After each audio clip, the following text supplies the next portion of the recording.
Olá pessoal, sejam bem-vindos a mais um vídeo. Hoje a gente vai falar um pouquinho sobre renúncia e transação no direito do trabalho.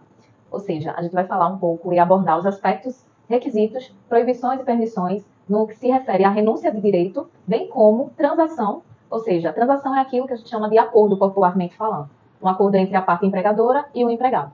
Transação é esse acordo bilateral. Renúncia é uma renúncia feita pelo aquele empregado referente a um direito que ele tem e ele opta por renunciar. Vamos falar um pouquinho sobre esses dois institutos e suas particularidades. Sejam bem-vindos, vejam o vídeo até o final se você quiser saber o conteúdo e vamos agora direto ao ponto.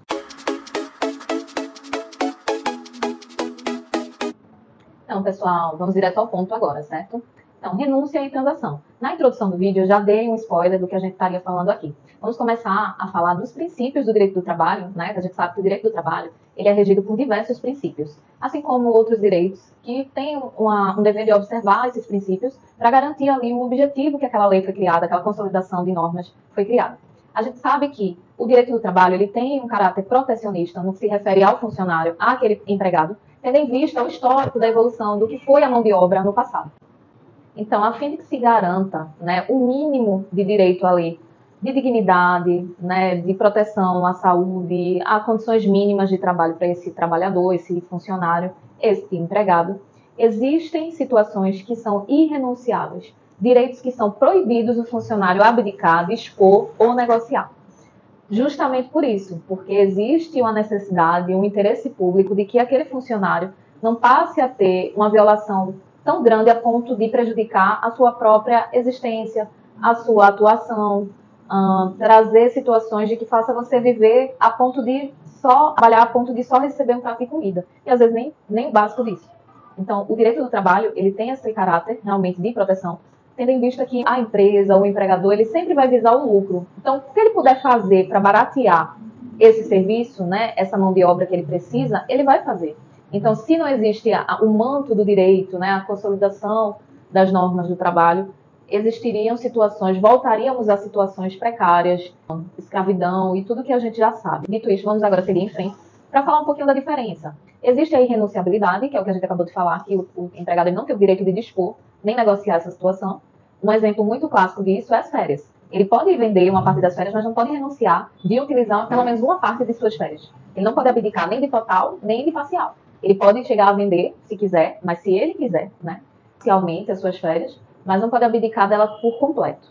Realmente é proibido pelo direito do trabalho. Antes da reforma trabalhista, já existia uma exceção para essa questão da indisponibilidade. A indisponibilidade, ela tem o caráter de ser absoluto ou relativo. Dito isto, antes da reforma trabalhista, a negociação com relação a alguma disponibilidade de direito seria através da negociação coletiva, através do sindicato. O sindicato está justamente aí para trazer um pouco mais de proteção a esse trabalhador e evitar, né, excessos, evitar abusos por parte da parte empregadora. Tá? Então, após a reforma trabalhista, foi ampliado de uma forma bem ampla, realmente uma lista de possibilidades de ampliar a negociação dos direitos. Sendo assim, o empregado ele pode individualmente, sem necessidade de intervenção do sindicato, negociar vários direitos que estão previstos após essa reforma trabalhista. Vamos ver aqui na tela a lista desses direitos que podem ser negociados. Então, gente, dentre os direitos que podem ser negociados, acompanha aí comigo na tela. Banco de horas semestral, certo? Pode ser negociado diretamente entre o trabalhador e a empresa.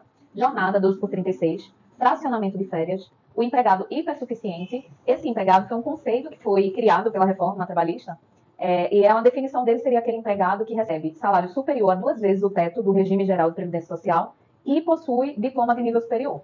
Então, esse empregado pode negociar sem a presença do sindicato, diretamente com a empresa, né, o seu empregador.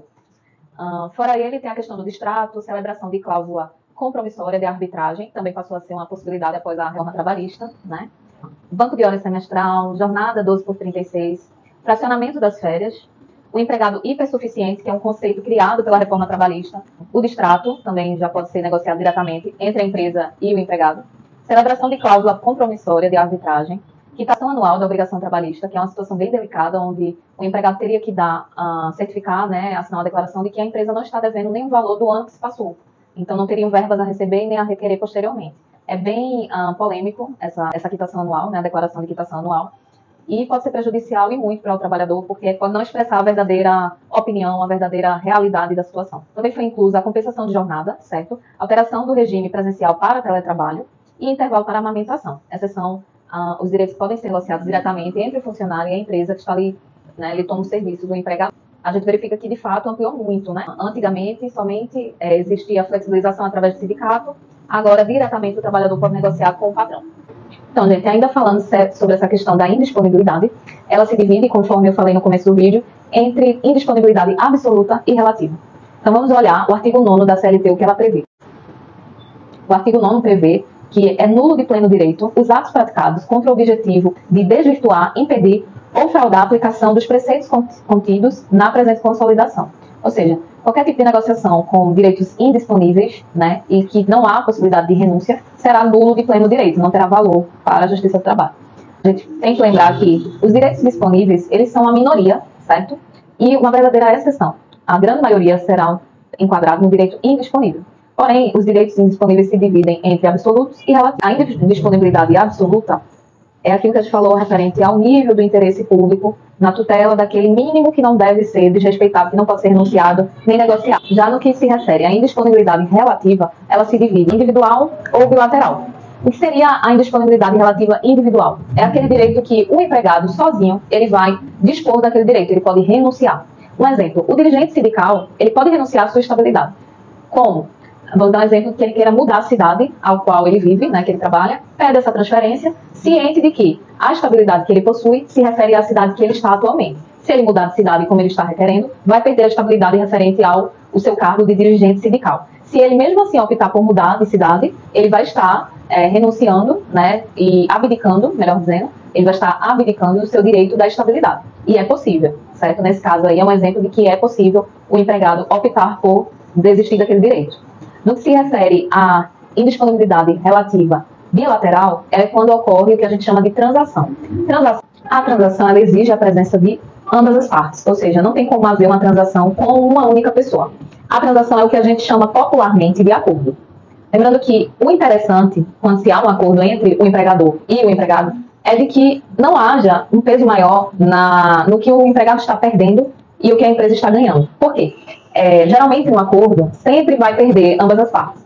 A empresa vai estar pagando algo que entende que não caberia mais pagar, né, um valor a mais, que ela entende que não era para ter esse pagamento.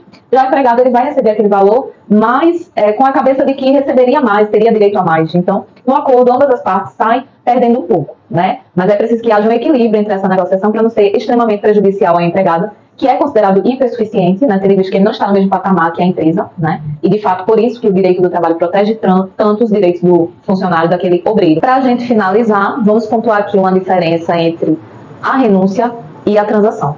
Na renúncia, é feito pelo empregado de forma individual, referente a um direito certo e atual.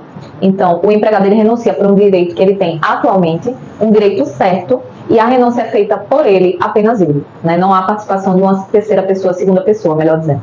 No que se refere à transação, ela já se trata de uma situação bilateral, é importante e é necessário a existência de ambas as partes, o empregador e o empregado, duas partes, né? Negociando ali aquele direito. Se trata de um direito futuro e incerto.